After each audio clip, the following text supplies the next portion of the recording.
രാശിചക്രത്തിലെ 11ാമത്തെ രാശിയായ കുംഭക്കൂറിൽ അവിട്ട നക്ഷത്രത്തിന്റെ 3-4 പാദങ്ങളും ചതയം ഓരോരുട്ടാതി നക്ഷത്രത്തിന്റെ 1, 2, 3 പാദങ്ങളുമാണ് ഉൾപ്പെടുത്തിയിരിക്കുന്നത്. ഈ കൂറുകാർക്ക് വ്യാഴം 6-ലും രാഹു 8-ലും ശനി 10-ലുമാണ് സഞ്ചരിച്ചുകൊണ്ടിരിക്കുന്നത്. ഇവർക്ക് കണ്ടകശനി കാലമാണ്. അതുകൊണ്ട് തന്നെ ആരോഗ്യപരമായ പ്രശ്നങ്ങൾ, ധനപരമായ പ്രശ്നങ്ങൾ, തടസ്സങ്ങൾ, അലച്ചിലുകൾ ഇവയെല്ലാം പ്രതീക്ഷിക്കേണ്ടിയിരിക്കുന്നു. ഇടപെടുന്ന ആളുകളിൽ നിന്ന്, പ്രത്യേകിച്ച് സ്ത്രീജനങ്ങളിൽ നിന്ന് മറ്റു അപവാദങ്ങളും മറ്റും കേൾക്കാനുള്ള സാഹചര്യം പ്രത്യേകമായി കാണുന്നുണ്ട്. അതുകൊണ്ട് മാനഹാനിയിൽ വരാതെ അവരെ നാം സൂക്ഷിച്ച് ഇടപെടും. വ്യാപാരങ്ങൾ കുഴപ്പത്തിലേക്കായിരിക്കും. ബിസിനസ് മേഖല ഒരല്പം മന്ദതയായിരിക്കും കുംഭക്കൂറുകാർക്ക് ഉണ്ടാവുക. കളത്രത്തിനും അത് സുഖകരമായ കാലാവസ്ഥയല്ല.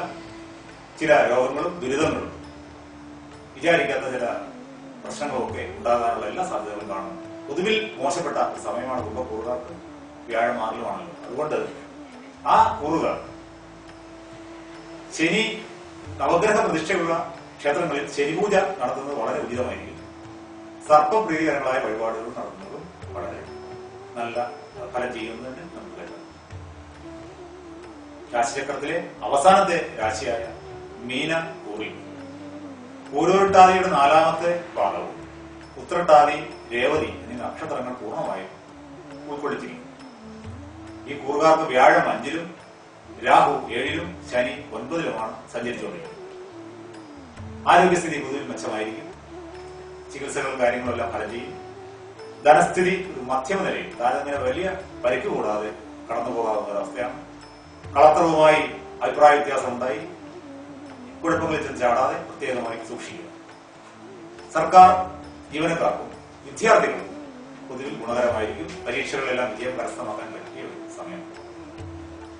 ക്ഷേത്ര ദർശനത്തിന് ലഭിച്ചേക്കാവുന്ന അവസരങ്ങൾ തീർച്ചയായും വിനിയോഗിക്കണം. ഒരു കാരണവശാലും ഒഴിഞ്ഞു മാറരുത്. അതൊരു പ്രത്യേകമായ ഒരു പുണ്യ പ്രവൃത്തിയായിരിക്കും.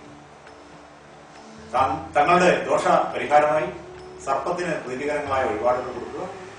ദേവിക്ക് ഭാഗ്യസൂക്തം പുഷ്പാർച്ചന നടത്തുന്നതും ഒരു പരിധിവരെ സഹായകരമായിരിക്കും.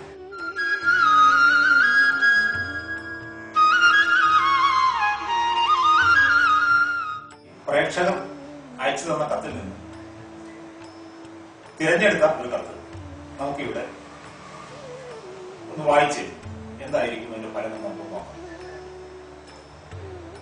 സാർ, എന്റെ അനുജൻ സനൂപിന് വേണ്ടിയാണ് ഈ കത്ത്.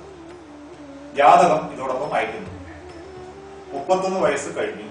കല്യാണം ശരിയാകുന്നില്ല. കാരണം ദയവായി അറിയിക്കുമല്ലോ. സനൽ എന്നയാളാണ് എഴുതിയിരിക്കുന്നത്. സ്ഥലം പറവൂർ ഭാഗത്താണ്. പറവൂർ കുന്നുംപുറം ഭാഗത്ത് എന്നാണ് കത്ത് വന്നിട്ടുള്ളത്. അദ്ദേഹത്തിന്റെ ജാതകം ഇവിടെ അയച്ചു തന്നിട്ടുണ്ട്. മിഥുന ലഗ്നമാണ്. ചന്ദ്രനും അവിടെ തന്നെ നിൽക്കുന്നു. സർപ്പവും മാന്യയും അതേ രാശിയിൽ തന്നെ നിൽക്കുകയാണ്. 7ാം ഭാവാധിപനായ വ്യാഴം 6-ലാണ് നിൽക്കുന്നത്. 4ാം ഭാവാധിപനായ ബുധൻ 8-ൽ. കേന്ദ്രത്തിൽ, അതായത് 10-ൽ കുജൻ നിൽക്കുന്നുണ്ട്. അവിടെ തന്നെ ശുക്രനുണ്ട്. വിവാഹകാരകനായ ശുക്രൻ കുജന്റെ കൂടെ ചേർന്ന് 10-ൽ പോയി നിൽക്കുകയാണ്. ഉച്ചത്തിലാണ് നിൽക്കുക എങ്കിൽ പോലും കുജനുമായിട്ടാണ് യോഗം. അപ്പോൾ വിവാഹം തടസ്സപ്പെടാനും നീണ്ടുപോകാനുള്ള കാരണം ഇതൊക്കെ തന്നെയാണ്. ലഗ്നാധിപനായ ബുധൻ 8-ലും 7ാം ഭാവാധിപനായ വ്യാഴം 6-ലും. സ്വാഭാവികമായും ആ വിവാഹം നീണ്ടുപോകാനുള്ള എല്ലാ സാധ്യതയുണ്ട്. 7ലേക്ക് ശുഭദൃഷ്ടി ഒന്നും ഇല്ലെന്ന് മാത്രമല്ല, സർപ്പത്തിന്റെ ദൃഷ്ടിയുണ്ട്. ശിഖി അവിടെ നിൽക്കുന്നുണ്ട്. കുജൻ വാസ്തവത്തിൽ ശുക്രന്റെ കൂടെ നിൽക്കുന്നതുകൊണ്ട് കാരകഗ്രഹത്തിനും മന്ദത സംഭവിക്കും. താരതമ്യേന വിവാഹം നീണ്ടുപോകാനുള്ള എല്ലാ സാധ്യതയുണ്ട്. എന്നാൽ 7-6-15 മുമ്പായി ഇദ്ദേഹത്തിന് വിവാഹം നടക്കാനുള്ള സാധ്യത കാണുന്നുണ്ട്. ജാതകത്തിന്റെ ദശാസന്ധി ഇവയിലായിട്ട് പരിശോധിച്ച് നിന്ന് മനസ്സിലായ സംഗതി 7-6-15, അതായത് ജൂൺ ഒരു 7-ാം തീയതി ഈ വർഷം 2015 ജൂൺ 7-ന് മുൻപ് തന്നെ ഇദ്ദേഹത്തിന്റെ വിവാഹം നടക്കാനുള്ള സാധ്യത കാണുന്നുണ്ട്. അതിനു മുൻപായി തീർച്ചയായും മഹാവിഷ്ണുവിന് ഒരു പാൽപായസ നിവേദ്യം കൊടുക്കുകയും കുടുംബക്ഷേത്രത്തിൽ വഴിപാടുകൾ വെക്കുകയും വേണം. കുടുംബക്ഷേത്രവുമായി ബന്ധപ്പെട്ട ഒരു കാര്യമായി ഒന്നും ചെയ്യുന്നില്ല എന്നുള്ള സൂചനയും ഇവിടെ കാണുന്നുണ്ട്. അതുകൊണ്ട് തന്നെ അവിടെ സന്ദർശിച്ച് വഴിപാടുകൾ നടത്തുകയും സർപ്പക്ഷേത്രങ്ങളിൽ ആയില്യ പൂജ കൊടുക്കുകയും വേണം. ലഗ്നത്തിൽ തന്നെ സർപ്പം നിൽക്കുന്നുണ്ട്.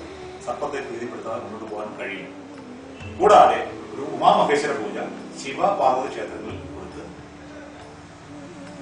നന്നായി പ്രാർത്ഥിച്ചു പോന്നാൽ അടുത്ത ജൂണിന് മുൻപായി ഇദ്ദേഹത്തിന്റെ കല്യാണം നടക്കുമെന്ന കാര്യത്തിൽ യാതൊരു സംശയവുമില്ല.